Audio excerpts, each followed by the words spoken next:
What's up, everybody? It's Morgan Reid here from Bloodshot Dawn. And this is your Shred Bros Lick of the Week, #1. So we're going to be having a look every week at a new song off of Reanimation, starting with the first. And that's Seared Earth. So check out this sweet picking intro of Doom.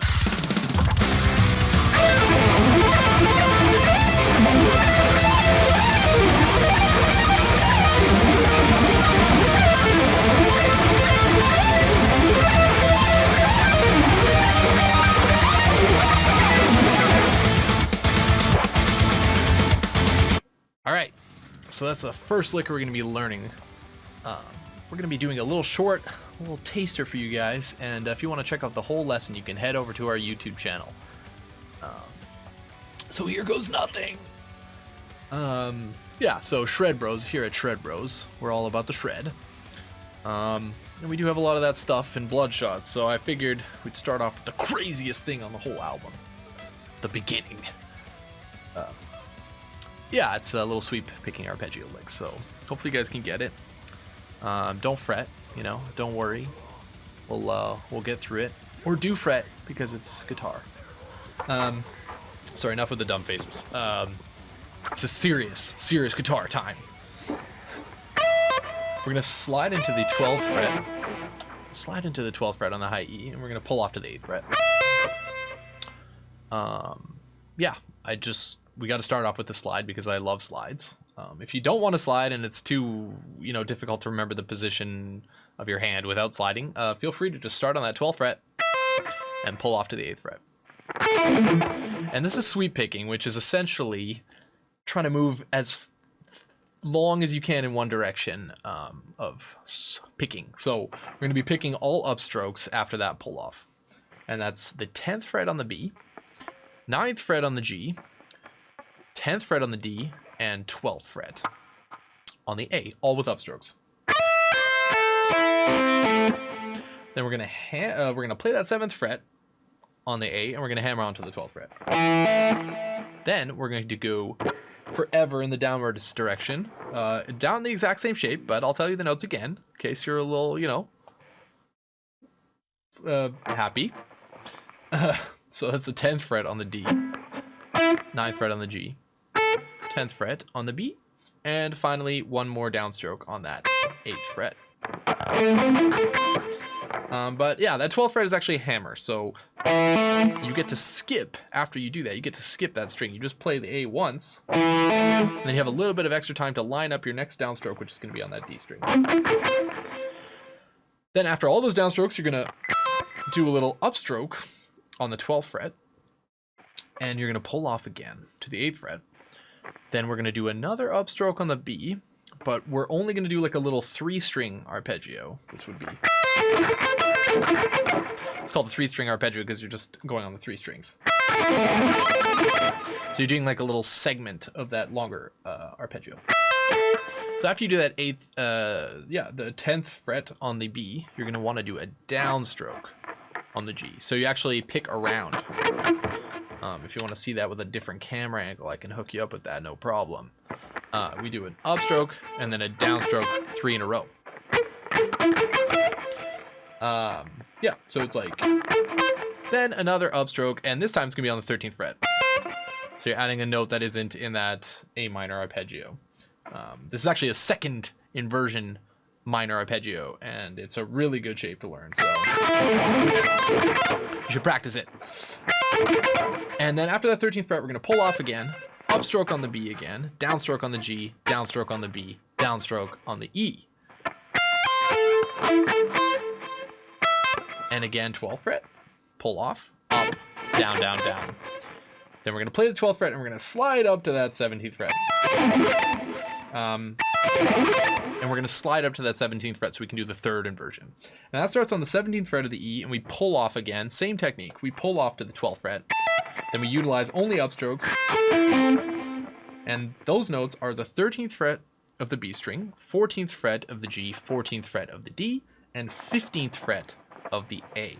And that's all with upstrokes. So slide, pull off, up, up, up, up. Then we're going to play the 12th fret, and we're going to hammer back on to the 15th fret on the A to continue ascending the arpeggio. I won't spend too much time because you already know the shape, right? It's the same exact notes up and down.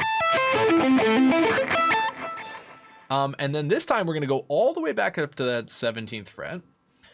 And we're going to come back down again to a 3-string arpeggio. So, but this time we're not going to, when we ascend, so we go all the way down to the G string with that up on the B, down, down, down, G, B, E. Like that. But instead of picking the 17th fret, we're going to be adding a tap to the arpeggio. So we need to hammer on to the 17th fret this time and not pick it. Yeah. And if you guys don't know what tapping is, it's essentially playing it with this finger right here. So we're going to be playing the 20th fret.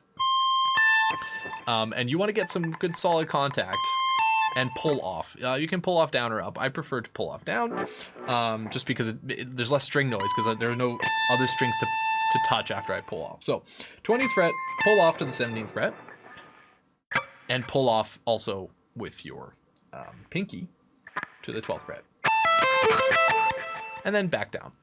Then we're gonna as soon as we get to that 17th fret, we're gonna slide to the next shape, and it's just 1 fret up, so it's the 18th fret on the high E. And this time, the arpeggio, we're going to add a little tiny note in between. And it's actually the 17th fret again. And now we're doing a major arpeggio. This is a second inversion major arpeggio. But we're adding that 17th fret. That's not normally there. Usually it's just... But here we're going to go... Yeah. And that goes 18, 17, 15... on the high E, then all upstrokes. That's pull-offs, by the way. Then upstroke on the B, 16th fret on the B, 15th fret on the G, 17th fret on the D, and 18th fret on the A, and that's with an upstroke, right? Then we're gonna do like we always did before. We're gonna play the 13th fret of the A, and then we're gonna hammer on to the 18th fret, and that gives us time also to set up our ascent back through the same notes. Down, from there we're going to go down again to the 3-string shape, so down to the G string. And then back up. And that time we're going to also hammer on to the 18th fret and not pick it, so that we have time to tap, and that tap is going to be on the 23rd fret of the E. So it's like...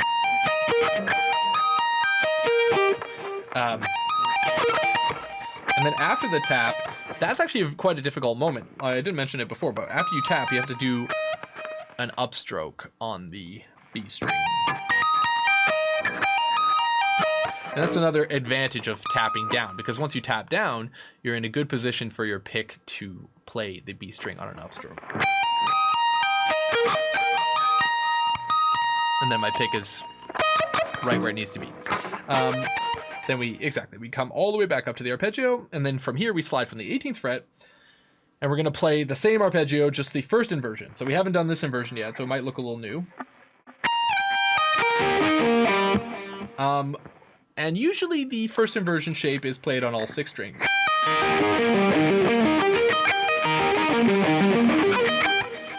But this time, because it keeps, it's a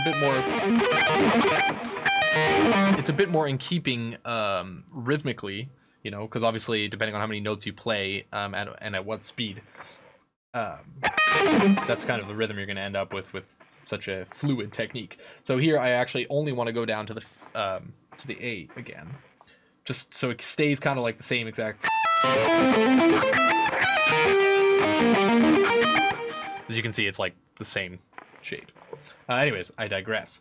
So once you slide from the 18th fret to the 15th fret, you're going to pull off to the 11th fret on the high E. You're going to do an upstroke on the 11th fret of the B, upstroke on the 13th fret of the G, upstroke on the... Sorry, that was a 13th fret of the D, and then 13th fret of the A. Then, like before, we're going to play the 10th fret and hammer on to the 13th fret. then ascend, but this time not all the way back. We're just going to ascend to the B string. So this is getting a bit technical here. But I essentially wanted to just have a little bit more of a different rhythm. It starts the same, but I'm turning it around a bit earlier, so it has a little bit of a different accent.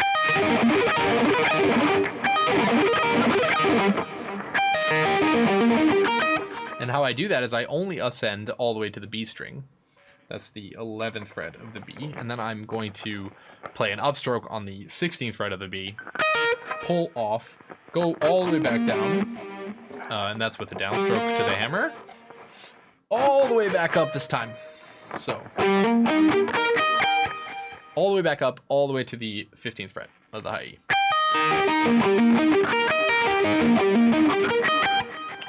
And that's it. You're going to slide back home for that second run through.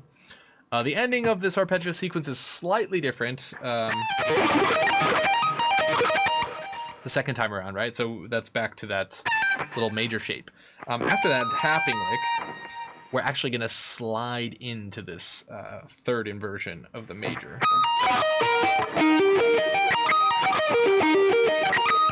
Yeah?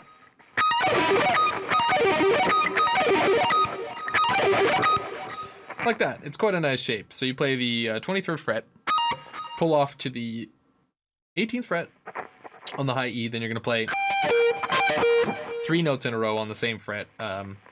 That's the 20th fret on the B, G, and D. Then we're going to play the 22nd fret on the A, play a downstroke on the 18th fret of the A, and hammer back onto the 22nd fret. Then ascend. And you really have to banana your finger there. It's quite difficult. But if you do play it really fast, it's actually easier than other sweep picking because you don't have to move your hand around as much and you're just using one finger to do the little banana thing. Again, our favorite finger here. And then once you get back up, we do a little 3-string arpeggio again. And then we're going to slide this time. If you hear that chord by itself, it kind of sounds out of key. But it's a nice little turnaround before the next section. So it's the exact same first inversion arpeggio that we did 1 fret below from the 15th fret, but this time we're doing it from the 16th fret.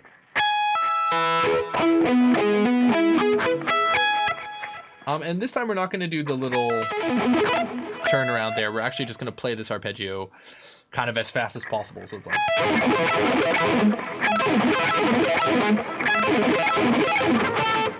And then we are going to go to the chorus, or pre-chorus. All right, guys, so I hope that wasn't too long. If you need to skip through, just feel free. I won't feel offended. I'm in a computer, so it's pretty much impossible. And for the next lick, just let me know in the comments, like, should I speed up the lesson? Should I slow it down? Should I explain more stuff? Should I talk only about sweep picking and not even show you my licks? Like, what's the point, right? So I'm open to any feedback you guys may have. And thanks for watching. Please do like, comment, and subscribe if you haven't already. Thanks a lot.